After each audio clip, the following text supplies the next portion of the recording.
Di antara rekah panas Jakarta, sebadan jiwa berkelana mencari peruntungan nasib, menyeret langkah dan berpeluh lelah. Wahai ibu kota yang perkasa, adakah tempat buatku si anak desa? Inilah pintu pertama sang pengelana yang menjurai nasib di Jakarta. Profesinya pekerja seni. Apa aja yang terkait dengan seni, alhamdulillah sudah sempat dijalani. Tahun-tahun awal pernah jadi dancer, itu terus pernah jadi model, fashion pernah, cover boy tahun 93, di bis kota jadi seniman juga pernah, ngamen di tempat makan di daerah Bandung Jalan Merdeka ngamen pernah, jadi penyanyi pernah di musika studio, pencipta lagu juga di musika studio, main sinetron pernah juga di beberapa sinetron, main film juga pernah, apalagi ya, ya dan beberapa kegiatan yang lainnya, presenter juga pernah, produser pelaksana pernah, sutradara iya, penulis juga, main juga, ya pekerja seni intinya. Diki yang pernah bekerja sebagai penulis di sebuah media cetak, sempat pula mencicipi kemenangan di pentas cover boy di tahun 1993 silam. Sebuah kenangan yang sampai saat ini belumlah terlupa. Di model itu sebetulnya saya nggak suka jadi model, cuman waktu itu memang saya waktu kuliah, yang lain makan, saya nggak, ngakunya puasa, padahal nggak. Jadi saya nggak, waktu itu secara ekonomi saya pelit, tapi saya gengsi untuk mengatakan saya nggak punya. Jadi saya pura-puranya puasa, padahal beli mie pakai air kan, beli mie pakai air. Jadi makan tuh begitu tuh, ngumpet tahu-tahuan, ngakunya puasa. Karena malu kan kalau keluar ke warteg kan, aduh balik ke restoran nggak sanggup deh. Dari situ berpikir, wah ini saya harus cari uang. Nah ada sebuah lomba LA Dream Palace waktu itu, hadiahnya lumayan gitu kan, 10.000 waktu itu gede, wah gede banget nih. Ada saya ikutan, saya punya cincin kebetulan dari ibu saya gadein ke teman saya, dapat 5.000 perak. Saya jalan kaki tuh dari Taman Sari ke Asia Afrika. Udah saya daftarin, udah ikutan itu, nggak tahu kenapa juara 1 plus juara umum. Bingung saya juga, heran gitu kan, ya Allah ini kan alhamdulillah di satu sisi ya gitu kan. Akhirnya setelah juara saya naik taksi. Wah, belum pernah seumur hidup naik taksi, pengen nyobain naik taksi kan. Wah, bitu bannya meletus. Baru berapa meter naik taksi, akhirnya nggak bayar, itu naik taksi lagi, pecah lagi bannya. Taksi ketiga baru jalan.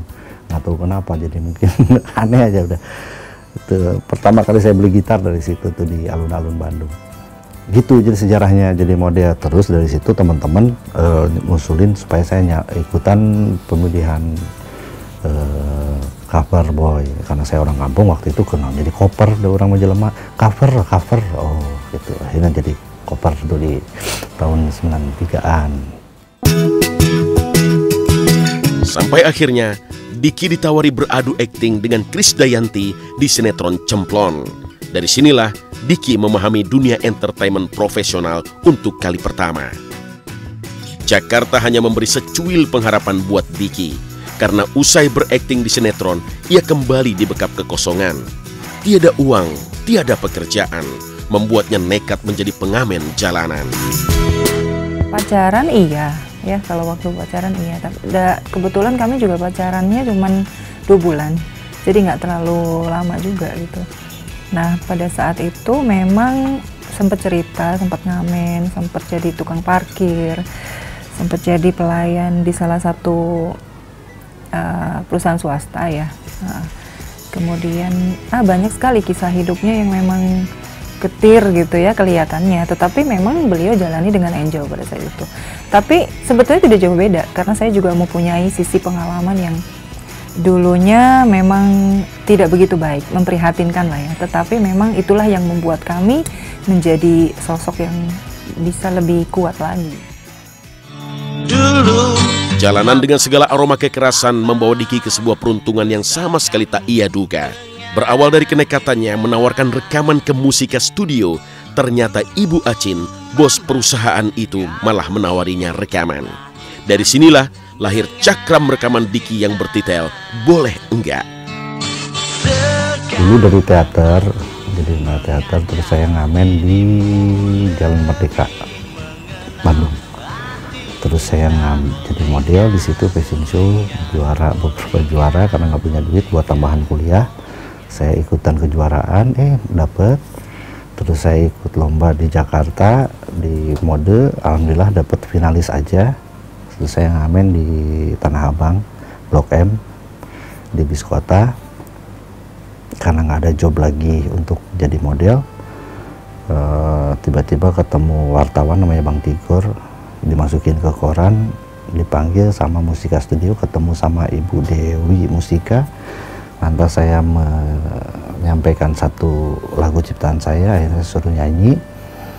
Saya bingung karena saya terus terang nggak bisa nyanyi, tapi katanya bisa, insya Allah. Ya udah, akhirnya saya rekaman album. Sebelum itu saya dulu masuk dulu 50 artis musika, nyanyi dengan lagunya almarhum Gomloh, Merah Putih, barengan artis-artis senior musika. Dan saya dapat kesempatan nyanyi setelah almarhum Klise kedua. Jadi almarhum Klise baru saya, baru Harvey Maleholo, baru Rafi Kaduri, Java Jive, dan yang lain-lain. Kesabaran dan ketekunan itu akhirnya berbuah manis. Dari jalanan masuk bilik rekaman, dan akhirnya Diki kembali menapaki dunia entertainment yang semakin mulus jalannya. Beberapa sinetron ia bintangi, termasuk menjadi pembawa acara, hingga masyarakat pun mengenalnya sebagai artis. Lewat sinetron Cinta Sabun Mandi, Bidadari yang Terluka, juga sinetron Lorong Waktu, hingga sinetron Laga Jaka Sembung, maka makin melambunglah nama Diki di jagat selebritis Indonesia. Akhirnya saya nyutradarain sinetron Cinta Sabun Mandi. Pemainnya Sule dan kawan-kawan, ada Genta Kadei dan yang lain, termasuk Dewi Gita. Itu pertama kali banget masuk ke Itok Kabayan Junior. Tapi kita kan tanya Diki Chandra siapa? Penyanyi dangdut? Bukan, itu Nini Chandra, gitu kan. Diki Chandra siapa? Pelawak? Bukan, itu Denny Chandra. Apa dong main sinetron? Yang mana ya? Jadi orang bingung karena Diki Chandra ini bingung. Kadang nyanyi, nggak selesai nyanyi. Jadi presenter, jadi apa, tiba-tiba katanya jadi wakil bupati, meninggal dunia baru ini balik lagi kayak. Jadi memang nggak profesional, dan dari semua sisi ini dijalankan. Saya selalu menyampaikan hal ini kepada adik-adik, kepada generasi muda, bahwa ini bukan contoh yang baik. Saya bukan contoh yang baik. Contoh yang baik itu adalah ketika kalian suka sesuatu, cintai itu, profesional, seprofesional mungkin, jalankan dengan fokus, dan insya Allah kamu akan menjadi sesuatu dengan profesi itu. Saya bulat menerima beliau sebagai calon pendamping pada saat itu, dan alhamdulillah sampai sekarang baik-baik aja.